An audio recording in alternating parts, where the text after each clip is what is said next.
વિશ્વવિખ્યાત MS university ફરી એક વખત વિવાદમાં।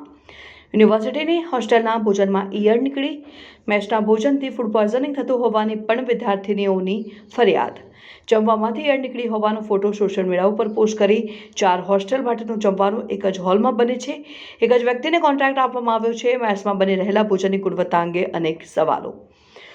આરોગ્ય વિભાગ પોતાની જવાબદારી ક્યારે સમજશે અને સરકારી વિભાગોની કેન્ટીન પર બનતા આ પ્રકારના ગુણવત્તા વગર ખોરાકો માટે કાર્યવાહી કરશે તો પણ મહત્વનું।